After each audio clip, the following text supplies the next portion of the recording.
क्या कुछ बातें हुई राज्यपाल से, आप लोगों की समिति गई बैठक करने? 25 सालों के इस राज्य में राज्यपाल बदलते रहे, आप लोगों ने शुरू से पेशा के बारे में आवाज़ उठाया आप लोगों ने, लेकिन कोई भी राज्यपाल अपनी शक्तियों को प्रयोग ही नहीं करना चाह रहा है। इसके पीछे की क्या मंशा क्या है, क्या मैटर है कि अगर राज्यपाल ही अपनी शक्तियों को प्रयोग ना करे तो क्या संविधान में भी कुछ ऐसी शक्तियां हैं कि राज्यपाल विवश भी हो? सर, आप तो लोगों से राज्यपाल ने कहा कि आपके विधानसभा में 28 आदिवासी विधायक हैं, पहले जाके आप उनसे बात कीजिए। तो ऐसा नहीं लग रहा है कि कभी मुख्यमंत्री पास आप जा रहे हैं, दरवाजा ठकठका रहे हैं, वहाँ से कोई रिस्पॉन्स नहीं आ रहा है? राज्यपाल जो कि विशेषकर 5वीं अनुसूचित क्षेत्र में उनका बहुत अहम योगदान रहता है, एक तरह से बोला जाए एज ए गार्जियन। अब गार्जियन भी सीधे तौर पे मतलब बातों को दूसरे एंगल से घुमा के आपको बोल दिया गया कि आप 28 विधायकों से आप अपने सरकार से बात कर ले। आपको क्या लगता है इस विषय में? पेशा कानून 1996 के 23 प्रावधानों को इस बार अक्षरशः लागू करवा के ही रहेंगे, क्योंकि इस समय आदिवासी मुख्यमंत्री हैं, कई एक मंत्री आदिवासी हैं और विधानसभा में 30 एमएलए आदिवासी हैं। यदि अभी पेशा कानून के 23 प्रावधान लागू नहीं होंगे तो कभी लागू नहीं होंगे। संसद द्वारा बनाया कानून, विधानसभा नहीं, संसद के द्वारा बनाया कानून को अगर नहीं लागू कर सकते हैं तो ये क्या कोई काम के हैं आदिवासी समाज के लिए? जोहार, झारखंड न्यूज़ 9 पे आप सभी दर्शकों का बहुत बहुत स्वागत है। आए दिन पिछले 1-2 महीनों से कुछ आवाज़ें, कुछ गूंज पूरे झारखंड की पश्चिमी क्षेत्रों से उठने लगी है पेशा कानून को लेकर। इसमें सामाजिक कार्यकर्ता ग्लेन संगडुंगडुंग के साथ वाल्टर कंडुन्ना भी हैं और हम समझने की कोशिश करेंगे कि आज इनकी कमेटी आदिवासी क्षेत्र सुरक्षा परिषद के तत्वाधान में आज राज्यपाल के पास इनकी मुलाकात हुई। क्या कुछ बातें हुई, क्या कुछ निष्कर्ष निकला या आगे की रणनीति क्या है पेशा कानून को लेकर, हम सीधी बात करेंगे ग्लेन संगडुंगडुंग सर से और वाल्टर कंडुन्ना जी से जानने की कोशिश करेंगे। सबसे पहले आपसे जोहार। क्या कुछ बातें हुई राज्यपाल से, आप लोगों की समिति गई बैठक करने, क्या कुछ निष्कर्ष निकला, क्या वहाँ से उनकी क्या आउटपुट आप लोगों की मतलब क्या समझ में आया कि राज्यपाल इसमें रुचि ले रहे हैं या फिर क्या कुछ बातें निकल के आई सामने? देखिए, आज जो हम लोग महामहिम राज्यपाल से मिले, वो मिलने का मूल कारण यही रहा, चूँकि विगत 2 महीने से जिस तरह से पेशा को लेकर, पेशा कानून 1996 के 23 प्रावधानों को लागू करवाने को लेकर राज्यव्यापी डिस्कोर्स चल रहा है, उसके बावजूद विधानसभा में कुछ दिखाई नहीं पड़ रहा है। और जब महामहिम राज्यपाल का अभिभाषण हुआ तो हम लोग बहुत क्लोजली वॉच कर रहे थे कि उसमें पेशा कानून को लेकर तो कुछ कहा जाएगा, लेकिन कुछ भी नहीं था। तभी हम लोगों को लगा कि शायद कहीं ना कहीं दाल में कहीं काला है, ऐसा कुछ दिखाई पड़ रहा है। तब हम लोगों को लगा कि चूँकि महामहिम राज्यपाल अनुसूचित क्षेत्रों के लिए कस्टोडियन हैं, संवैधानिक रूप से जो है कि उनको जिम्मेवारी मिली है, अधिकार मिला है, शक्तियां प्रदान की गई हैं, इसलिए यदि वो चाहेंगे तो वो तो सिर्फ एक पब्लिक नोटिफिकेशन से कर सकते हैं उसको। तो इसीलिए हम लोग मिले और हम लोगों ने उनके समक्ष मांगे जो हैं वो 3 प्रमुख मांगे रखी। पहला मांग यह कि चूँकि झारखंड पंचायत राज अधिनियम यानी JPRA 2001 झारखंड के अनुसूचित क्षेत्रों में विगत 24 वर्षों से असंवैधानिक तरीके से लागू किया गया है, और असंवैधानिक तरीके से लागू किया गया इसलिए हम लोग कहते हैं चूँकि इसके द्वारा JPRA 2001 के द्वारा संविधान के अनुच्छेद 243M, 244(1) और 254 का उल्लंघन हुआ है। इसलिए हम लोग चाहते थे कि महामहिम राज्यपाल 5वीं अनुसूची के पैरा 5(1) का उपयोग करते हुए इसको एक पब्लिक नोटिफिकेशन से निरस्त करें। दूसरा हम लोग चाहते थे कि माननीय झारखंड हाईकोर्ट ने जो 29 जुलाई 2024 को झारखंड सरकार को परामर्श दिया है कि पेशा कानून 1996 को लागू करने के लिए नियमावली बनाइए, तो नियमावली बनाकर लागू करना था, लेकिन झारखंड सरकार के जो पंचायत विभाग है उन्होंने जो भी नियमावली, प्रस्तावित नियमावली पेशा 2024 जो पब्लिक फोरम में डाला है उसको देखिएगा तो इतना संशोधन कराने के बाद कुल मिलाकर यही है कि वो जेपीआरए को ही अनुसूचित क्षेत्रों में इस नियमावली के द्वारा जारी करना चाहते हैं और पारंपरिक ग्राम सभाओं को सरकारी ग्राम सभा बनाना चाहते हैं, है ना। पारंपरिक जो हमारे अगुआ हैं, ग्राम प्रधान हैं, उनके अधिकारों को छीनकर उनके ऊपर मुखिया राज थोपना चाहते हैं और पारंपरिक व्यवस्था जो है स्वशासन व्यवस्था, उसके ऊपर नौकरशाही व्यवस्था थोपना चाहते हैं। तो इसीलिए हम लोगों की मांग है कि पेशा कानून के 23 प्रावधानों के अनुरूप नियमावली बनाकर इसको लागू करवाया जाए। और तीसरा मांग हमारा यह था कि जब तक पेशा कानून 1996 को उपयुक्त नियमावली के द्वारा अनुसूचित क्षेत्रों में लागू ना किया जाता है, तब तक इस क्षेत्र में बालू घाटों की नीलामी, नया माइनिंग लीज, भूमि अधिग्रहण, शराब खरीद बिक्री, आदिवासी ज़मीन की खरीद बिक्री, प्रति ज़मीन का सर्वे, तो इस तरह के जो भी कार्य जिससे सरोकार ग्राम सभा का है वो ग्राम सभा के अधिकार क्षेत्र में आते हैं, उस पर रोक लगाया जाए। क्योंकि जब तक आप पेशा कानून लागू नहीं करते हैं और ये कार्य आप जारी रखते हैं, इसका मतलब आप ग्राम सभा का अधिकार को आप छीन रहे हैं। तो ये 3 मांगों को सुने। उसके साथ साथ हम लोगों ने उनको महाराष्ट्र का भी उदाहरण दिया कि महाराष्ट्र के महामहिम राज्यपाल ने 5वीं अनुसूची पैरा 5(1) का उपयोग करते हुए महाराष्ट्र लैंड रेवेन्यू कोड को संशोधन करते हुए डीसी का अधिकार छीनकर जो है कि ग्राम सभा को दे दिया, क्योंकि डीसी आदिवासियों का जमीन का बंदर बांट कर रहे थे। उन्होंने ये वन अधिकार कानून पर भी संशोधन किया, पानी से संबंधित नीतियाँ कानून है उसको कई कैसे काम किया। सब कुछ सुनने के बाद उन्होंने कहा, महामहिम राज्यपाल ने कहा कि हम जो है कि 30 साल तक संसद में थे, हमको सब कुछ पता है, संविधान में जो अधिकार मेरे पास है सब कुछ पता है। लेकिन उन्होंने कहा कि आपने मौजूदा सरकार को, अबुआ सरकार को 28 विधायक दिया है, इसलिए आप उनके पास जाइए, आप उनसे बात कीजिए, वो जो भी मेरे पास लाएंगे उसको जो है कि हम लागू करवा देंगे। और साथ ही साथ उन्होंने यह भी कहा वो जब मेरे पास आता है उसके बाद में आइए, लेकिन पहले वहाँ पर जाइए। तो ये बात कहा उन्होंने। तो इससे एक बस तो ये समझ में आई कि शायद उनको कहीं ना कहीं दर्द है कि बीजेपी को आदिवासियों ने मतलब वोट नहीं दिया, इसलिए वो अपने संवैधानिक अधिकार और शक्तियों का प्रयोग वो नहीं करना चाहते हैं। साथ में उन्होंने यह भी पूछा कि मेरे पहले जितने भी गवर्नर्स थे उन्होंने क्या किया।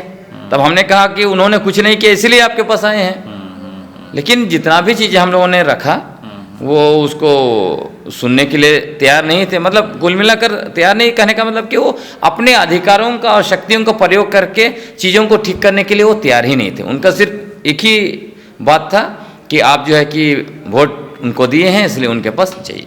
लेकिन एक बहुत अहम एक सवाल यहाँ पे उठता है कि 25 सालों के इस राज्य में राज्यपाल बदलते रहे, आप लोगों ने शुरू से पेशा के बारे में आवाज़ उठाया आप लोगों ने, लेकिन कोई भी राज्यपाल अपनी शक्तियों को प्रयोग ही नहीं करना चाह रहा है। इसके पीछे की क्या मंशा क्या है कि वो केंद्र की ओर से दबाव है या फिर राज्य सरकार से कुछ वैसी बातें हैं कि उनको जो अधिकार मिलना चाहिए उनको रोक दिया चाहिए। हम वाल्टर जी से समझने की कोशिश करें, क्या मैटर है कि अगर राज्यपाल ही अपनी शक्तियों को प्रयोग ना करे तो क्या संविधान में भी कुछ ऐसी शक्तियाँ हैं कि राज्यपाल विवश भी हो?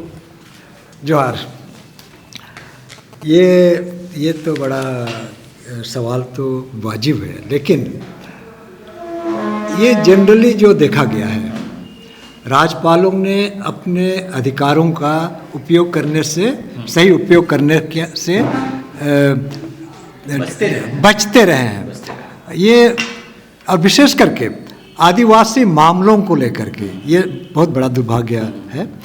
हाँ, कुछ एक अपवाद है महाराष्ट्र में, लेकिन बाकी जगह वैसा नहीं हुआ है। और इसके पीछे कुछ मानसिकता की बात है, जो समाज का जो भारतीय समाज का जो मानसिकता है वो ज़्यादा लगता है, झलकता है। हालांकि अंग्रेज़ों के ज़माने से का जो कानून था उसमें कुछ भी हो, लेकिन उसमें कम से कम एक न्याय और सामाजिक न्याय वाली बात आ रही है, वो चाहे ह्यूमन राइट्स वो वाली सारी चीज़ें आती है, लेकिन अभी ये झलकता नहीं है, जो कि हमारे लिए दुर्भाग्य है। अब चूँकि हम हर दरवाज़ा नॉक करते रहे हैं, जिसमें कि सरकार तो है ही, उसके बाद न्याय का दरवाज़ा भी हमने खटखटाया, उसने भी अपना आदेश दे दिया। तो अब जो है सबसे बड़ा, बल्कि अगर कहें तो न्यायपालिका से बड़ा न्यायपालिका राज्यपाल है। वो कुछ भी कर सकते हैं, एक झटके में कर सकते हैं, चूँकि उसको संविधान ने वो ताकत दी है, वो शक्ति दी है, वो बिल्कुल कर सकते हैं। लेकिन यही तो सवाल उठता है कि वो अपनी शक्तियों का प्रयोग क्यों नहीं कर पा रहे हैं? अब वो तो हम ऐसा नहीं कर सकते हैं कि क्यों, लेकिन जो एक जनरल परसेप्शन तो हम यह कह सकते हैं, धारणा, कि चूँकि वो किसी न किसी पार्टी से रिलेटेड रहते हैं पहले से, और उनकी जो विचारधारा उन पर हावी रहती है, और चूँकि केंद्र उनको नियुक्ति करती है, तो केंद्र की जो सरकार होती है वो उस विचार के पोषक या उनके संरक्षक, उनको तो एक न्यूट्रल रूप से जो संविधान के द्वारा जो उनको एक ताकत दी गई है, कम से कम अपने पॉलिटिकल जो प्रीवियस पॉलिटिकल जो पॉलिटिकल पार्टी है उनके संरक्षक ना हो करके कम हमारे केस में आदिवासियों का संरक्षक होना चाहिए। यही दुर्भाग्यपूर्ण है। लेकिन डुंगडुंग सर, आप तो लोगों से राज्यपाल ने कहा कि आपके विधानसभा में 28 आदिवासी विधायक हैं, पहले जाके आप उनसे बात कीजिए। तो ऐसा नहीं लग रहा कि कभी मुख्यमंत्री पास आप जा रहे हैं, दरवाज़ा ठकठका रहे हैं, वहाँ से कोई रिस्पॉन्स नहीं आ रहा है? आप राज्यपाल जो कि विशेषकर 5वीं अनुसूचित क्षेत्र में उनका बहुत अहम योगदान रहता है, एक तरह से बोला जाए एज ए गार्जियन, अब गार्जियन भी सीधे तौर पर मतलब बातों को दूसरे एंगल से घुमा के आपको बोल दिया गया कि आप 28 विधायकों से आप अपने सरकार से बात कर ले। आपको क्या लगता है इस विषय में? देखिए, जब हम लोग पहली बार माननीय मुख्यमंत्री हेमंत सोरेन जी से मिले थे, इनफैक्ट उन्होंने खुद ही बुलाया था, तो उस समय में हमने इस बात को रखा था, 3 बातों को रखा था। एक तो पेशा कानून को लागू करना, दूसरी बात थी लैंड बैंक को खारिज करना, तीसरी बात थी 1932 के खतियान के आधार पर स्थानीय नीति को बनाना। तो उन्होंने उस वक्त स्पष्ट कहा था कि ये तीनों मुद्दे उनके चुनावी मैनिफेस्टो के हिस्से हैं, इसलिए वो उसको हर कीमत पर लागू करवाएंगे। हर कीमत पर, उनका जो शब्द है उसको मैं उपयोग कर रहा हूँ, हर कीमत पर लागू करवाएंगे। आश्वासन लेके हम लोग आए, विश्वास भी हुआ जब वो कह रहे कि हम हर कीमत पर लागू करवाएंगे, लेकिन बाद के दिनों में कहीं दिखा नहीं। और यह भी हम लोग देख रहे हैं कि टीएसी का जो गठन हुआ है, जो असंवैधानिक है, उसके बावजूद उसमें नाम अगर आप देखेंगे तो 2 माननीय मंत्री, एक तो दीपक बिरुआ साहब और दूसरा शिल्पा नेहा तिर्की मैडम, तो ये 2 लोग पेशा कानून के मसले पर मुखर रहे हैं। ये दोनों चाहते थे कि पेशा कानून 1996 के 23 प्रावधानों को अक्षरशः लागू किया जाए, तो उनको टीएसी में नहीं रखा गया। तो इसमें भी थोड़ा सा हम लोग को संदेह पैदा होता है। उसके बाद टीएसी में जो एमएलए हैं, उनका अगर आप नाम देखेंगे तो चूंकि उनको हम लोगों ने कार्यक्रम में बुलाया था, उसमें एक तो आए थे माननीय नमन विक्सल कोनगाड़ी साहब, और बाकी उसके बाद बाकी लोग तो नहीं दिखे, जैसे खूंटी और तोरपा के दोनों विधायक, वो उनको समझ भी नहीं है, शायद दूसरे डर से भी नहीं आए हैं। तो ऐसे ऐसे लोग हैं टीएसी में, तो क्या टीएसी में वो बात को उठा पाएंगे, ये भी एक सवाल है। लेकिन उसके बावजूद उन सारे लोगों का हम लोग सम्मान करते हैं, और सारे लोगों को फिर से हम लोग बोलेंगे कि आपको हम लोगों ने वोट दिया है, ये पोजीशन है, आप आवाज़ उठाइए, और निश्चित तौर पर हम लोग बार बार जाएंगे। और हम लोग महामहिम राज्यपाल से भी जैसे ही उनके पास आता है प्रारूप ये नियमावली का, हम लोग उनसे फिर मिलेंगे, क्योंकि उन्होंने कहा है जब मेरे पास आ जाएगा उसके बाद फिर आप लोग मिलिए, अगर आप वहाँ पे ठीक नहीं होता है तो फिर हम लोग देखेंगे। तो ये हमारा काम है। देखिए, हम लोग का दुर्भाग्य यही है कि हम लोग जिन विधायकों को वोट देते हैं, जिनको ये काम करना था वो काम हम लोग कर रहे हैं। जब आप वोट लेके आते हैं तो जनता का आकांक्षा है, उसका आवाज़ को तो आप विधानसभा में तो आपको उठाना है, महामहिम राज्यपाल के पास आपको उठाना है, महामहिम ये माननीय मुख्यमंत्री के पास उनको उठाना है, लेकिन वो नहीं उठा रहे हैं और हम लोग को उठाना पड़ रहा है।